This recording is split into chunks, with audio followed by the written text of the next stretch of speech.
قبل ما نبدأ ملخص النهارده يا صديقي، لو بتحب محتوى الأفلام وعايز تشوف تلخيصات ممتعة دوس لايك واشترك في القناة. دعمك هو اللي بيخلينا نستمر وأقدم أحسن محتوى. ويلا بينا نبدأ الملخص. بيبدأ الفيلم وسط البحر مع اتنين صيادين على مركب صغير واللي اسمهم جاياكومو وتوماس بيكون مصر يروح يصطاد في منطقة معينة رغم إن صاحبه بيحذره وبيقول له إن في قصص مرعبة عن المكان ده، لكن توماس بيرد عليه وبيقول له إنها مجرد خرافات والناس بتألفها علشان تبعد الكل عن أماكن الصيد الغنية. وفعلا بيرمي الشبكة وفجأة بيظهر مخلوق غريب بيحاول يسرق حاجات من المركب، والصيادين بيشوفوه لكنه بيغوص بسرعة تحت المية وبيعلق في الشبكة للحظة لكنه بيفلت وبيهرب بسرعة. ومن هنا بنبدأ نشوف بطل قصتنا واللي بيكون اسمه لوكا وهو تحت المية وبيقول مامتي هتقتلني لأن السمك خرج من مكانه، وبيبدأ يلم السمك من تاني بسرعة وبياخد لوكا السمك وبيوديه لمكان فيه أكل علشان يرعى بيه هناك. وبيفضل هو قاعد زهقان وفجأة بيلاقي قدامه منبه قديم بيمسكه وبيفضل يتفحصه باستغراب، وبعدين بيلاقي ورقة كوتشينة في الطريق فبياخدها هي كمان. وفجأة بيعدي مركب من فوق فبيصرخ في السمك علشان يستخبوا تحت الصخرة بسرعة، وبتندى عليه مامته وبتقول له إن الأكل جاهز، فبياخد المنبه وورقة الكوتشينة والسمك وبيرجع على البيت وبيسلم على باباه ومامته وجدته هم قاعدين بياكلوا، وبيسأل لوكا السفن بتيجي منين، فتبدأ جدته تحكي له عن مخلوقات البر والسفن وإنها مرة عزمت واحد منهم قبل كده، بس مامته بتقاطعها بسرعة وبتقول لها كفاية وبتحذر لوكا إن الفضول خطير والسمكة اللي عندها فضول سهل اصطيادها ولازم إنه يبطل يفكر عن العالم اللي بره ده إطلاقا. وبيرجع لوكا يستكشف الحاجات اللي لقاها، لكن فجأة يظهر قدامه حد لابس بطلة غطس ولوكا بيتخض جدا، بس بسرعة بيكتشف إنه مش إنسان وإنه كائن بحري زيه بس متخفي، وبياخد منه الحاجات وبيجري ولوكا بيجري وراه لحد ما يلاقيه طلع فوق سطح المية وبيشد لوكا معاه، وفجأة يتحولوا الاتنين لبشر. ولوكا بيتصدم جدا أول مرة يطلع بره المية ويشوف العالم البري، وبيتضايق وبيقول له إن ده ممنوع وبيرجع بسرعة تحت المية. لكن تاني يوم وبعد تردد كبير بيقرر لوكا يطلع تاني ويستكشف مع الولد الغريب اللي بنعرف إن اسمه ألبرتو، وبيبدأ ألبرتو يعلمه إزاي يقف على رجله وإزاي يمشي، ومع شوية محاولات لوكا بينجح وبيعرفها ألبرتو على مميزات الحياة فوق المية، وبياخده على بيته ولوكا بينبهر بكل التفاصيل اللي فيه، وبيشوف صورة على الحيطة فبيسأل إيه ده، فبيرد عليه ألبرتو بحماس ده أعظم اختراع عمله البشر، بيوديك أي مكان نفسك تروحه واسمه موتوسيكل. وبيتحمسوا هما الاتنين وبيصمموا واحد زيه، ولما بيخلصوا لوكا بيرجع للمية وبيوعد ألبرتو إنه هيجيله تاني بكرة. ولما بيرجع لوكا البيت مامته بتسأله كنت فين، ولوكا بيتخض لكن جدته بتتدخل وبتقول أنا اللي بعته يجيب حاجات، فلوكا بيشكرها لأنها انقذته من الورطة اللي كان هيتحط فيها. وتاني يوم الصبح ألبرتو بيقرر يجرب الموتوسيكل اللي صنعوه، ولوكا كان متوتر جدا لكن ألبرتو طمنه وقال له إن التجربة هتكون رائعة رغم إن الموتوسيكل اتكسر في الآخر، فبيقرروا يصنعوا واحد جديد بدل اللي اتدمر. وفي نفس الوقت أهل لوكا بيلاحظوا إنه مبقاش يروح الشغل كل يوم زي العادة، فبيتبعوه وبيكتشفوا إنه بيطلع لسطح المية. بعدها بيقول ألبرتو المرة دي لازم نجرب الموتوسيكل سوا، وفعلا بيركبوا عليه وبينطلقوا بيه بسرعة لحد ما بيطيروا في السماء وسط الطيور، وبعدها بيقعدوا جنب البحر وبالليل بيتفرجوا سوا على السماء والنجوم بتلمع فوقهم. ولوكا بيسأل ايه الحاجات اللي بتنور دي، فبيرد ألبرتو دي سمك صغير بيطير في السماء والنجمة الكبيرة دي أنا لمستها مرة. فضحك لوكا وبيرد عليه وبيقول له ياه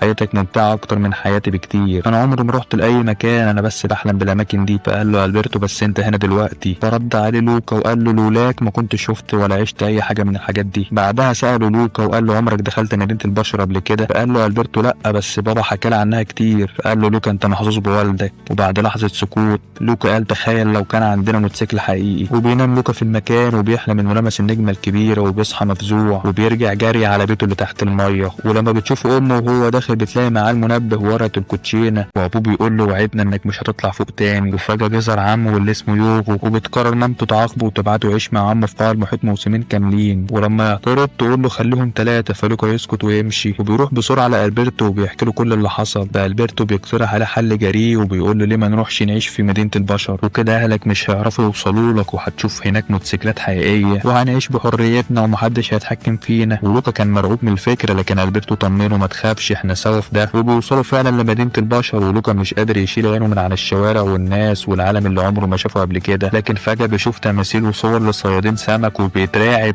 وبيقول لألبرتو المكان هنا مخيف وخطر. وفجأة بيعدي موتوسيكل راكبه واحد فالاتنين بيتنحوا وبيجي ولد صغير وبيطلب من لوكا يرميله الكورة، لكن لما لوكا بيرميها بتخبط في موتوسيكل والراجل بيروح بسرعة ينقذ الموتوسيكل قبل ما يقع. وبيجي عند لوكا وألبرتو بيتريق عليهم وعلى ريحتهم اللي فيها سمك ولبسهم الغريب، وبيشد لوكا على النافورة بيقول له شكلك محتاج شويه ميه علشان تنضف، ولوكا بيخاف جدا وبيحاول يتجنب الميه باي شكل. وفي اللحظه دي بتتدخل بنته شجاعه وبتحل الموقف، فبيقول لها انها فاشله علشان خسرت السباق قبل كده، فهي بتتضايق وبتاخد لوكا والبرتو وتمشي بيهم. واثناء ما هم ماشيين بيسمعوا الشرطه بتتكلم عن حادثه حصلت وان في مكافاه لاي حد يصطاد وحوش البحر، فالراجل بيقول انا اللي هكسبها. فالبنت بتبص لوكا والبرتو وبتقول لهم انتوا اكيد هنا علشان مسابقه بورتوروسو، فبتسيبه وبتمشي علشان تروح توزع الطلبات اللي معاها. ولوكا بيقول لالبرتو احنا لازم ندخل المسابقه دي لاننا لو كسبنا نشتري الموتوسيكل اللي نفسنا فيه زي الراجل المغرور ده. فبيلحقوا البنت وبيسالوها لو اشتركنا وكسبنا فعلا نقدر ناخد الموتوسيكل. قالت لهم لا مش موتوسيكل على طول، بس هتاخدوا جايزه ماليه محترمه وتقدروا تشتروا بيها واحد بسهوله. فبيقرروا يدخلوا المسابقه. فالبنت قالت لهم بس لو ناويين تكسبوا لازم تهزموا هركولي اللي هو الراجل اللي شفتوه ومفيش حد هيهزمه غيري. واضافت ان المسابقه مش سهله وفيها 3 مراحل، سباحه وسباق عجل واكل مكرونه، يعني لازم تكونوا فريق. فطلبوا منها تنضم ليهم لكنها رفضت اول مره لما شافتهم مش عارفين يعملوا حاجه. لكن لوكا ترجاها وقال لها انا لو خسرت اهلي هيودوني مكان فظيع وانا مش عايز ارجع هناك. فبعد ما سمعت كلامه وافقت تساعدهم وقالت انا هعوم وانت هتركب عجل، وشاورت لالبرتو وقالت له انت هتاكل المكرونه. وبعدين قالت لهم بس هنحتاج فلوس نبدا بيها ولازم نروح لابويا ناخد منه المصاريف. وبيروح لوكا والبرتو مع جوليا على بيتها وبيلاقوا والدها بيقطع سمك، فبيتخضوا شويه وبيبدا والد جوليا يتكلم عن وحوش البحر، لكن جوليا تقطع وتقول كلها خرافات مفيش حاجه اسمها كده. واثناء العشاء بيسالها مين الولاد دول، فبترد جوليا دول اصحابه وجايين يشاركوا في المسابقه. بيرفض والدها الموضوع وبيقول مفيش فلوس للاشتراك لازم نبيع سمك اكتر الاول. فلوكا والبرتو بيتحمسوا وبيقولوا احنا نقدر نساعدك، احنا نعرف حاجات كتير عن السمك والصيد.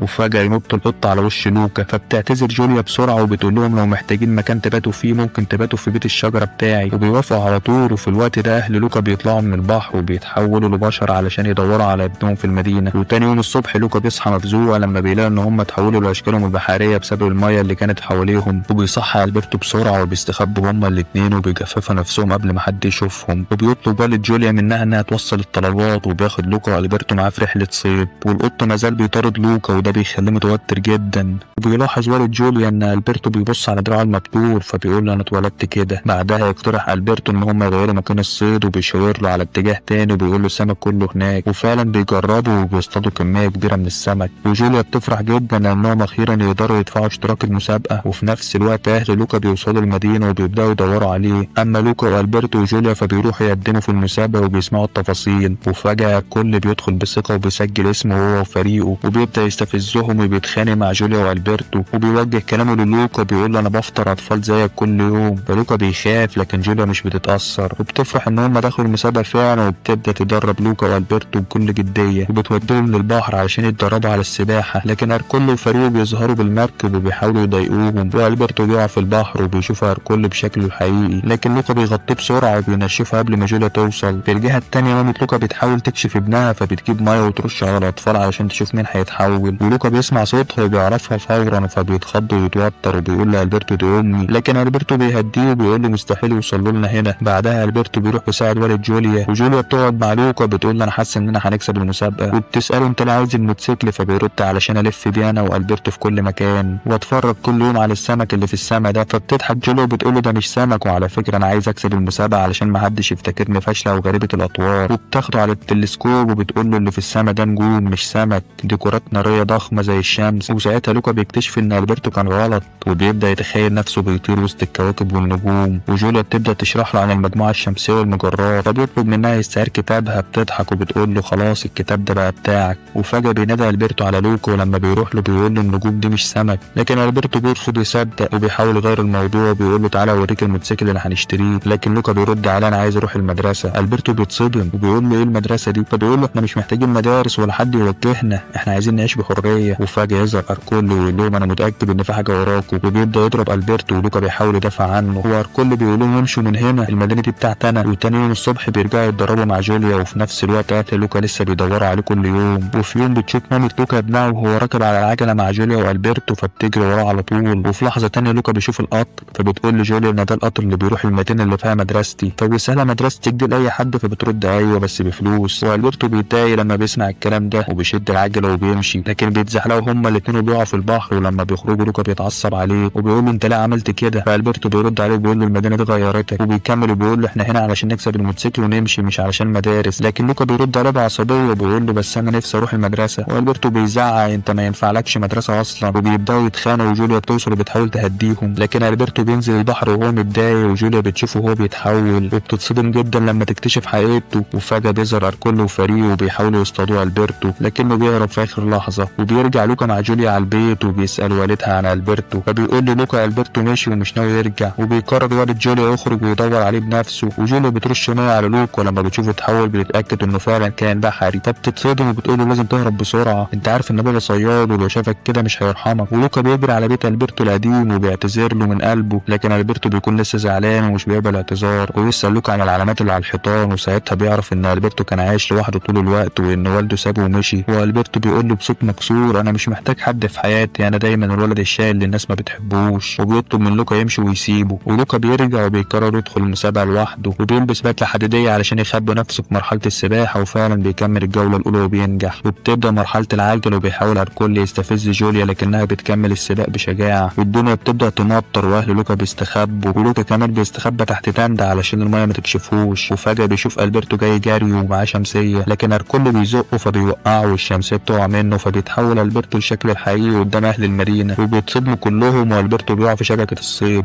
وبيجري لوكا ينقذه بسرعه وبيركبوا العجله سوا وبيهربوا، لكن الكل بيجري وراهم، وجوليا بتحاول تلحقهم بعجلتها وبتتدخل في اللحظه الاخيره وبتخبط الكل وبتوقعه قبل ما يوصل ليهم، لكنها كمان بتقع. ولوكا والبرتو بدل ما يكملوا طريقهم بيرجعوا لجوليا علشان يطمنوا عليها ويسندوها، والناس بتتجمع حواليهم وبيبداوا يقولوا له الوحوش البحر لازم يتخلصوا منهم، لكن جوليا بتصرخ وبتقول دول مش وحوش دول اصحابي. ساعتها والد جوليا بياخد موقف وبيعلن رسميا ان لوكا والبرتو هم الفائزين بالمسابقه، والكل بيعترض وبيقول دول مش بشر مش من حقهم يفوزوا. لكن المدينه كلها بتكون بدات تتغير، واهل لوكا بيوصلوا وبيحضنوا ابنهم، وبتتغير نظره الناس وبيتقبلوا وجود الكائنات البحريه وسطهم وبيستضيفوهم بترحاب لاول مره. ولوكا والبرتو بيحققوا حلمهم وبيكون عندهم الموتوسيكل اللي كانوا بيحلموا بيه من اول يوم. وقبل ما يمشي جوليا بتسيب لوكا مجموعه كتب كهديه علشان يكمل طريقه في التعلم. وفجاه بيقرر اهل لوكا يفاجئوه بيقولوا احنا موافقين انك تروح المدرسه وتحقق حلمك، وبيبيع البرتو الموتوسيكل بتاعه وبيدي ثمن التذكره للوكا علشان يركب القطر ويروح للمدرسه. وبيبدا فصل جديد من حياته وبيحضن لوكا البرتو وبيركب القطر وعينيه مليانه امل علشان يحقق الحلم اللي كان جوه من زمان. وبكده نكون وصلنا لنهايه رحلتنا مع لوكا والبرتو، قصه بدات بحلم صغير وانتهت بانتصار كبير، واتعلمنا ان الشجاعه مش معناها انك ما تكونش خايف لكن انك تواجه خوفك علشان توصل لحلمك.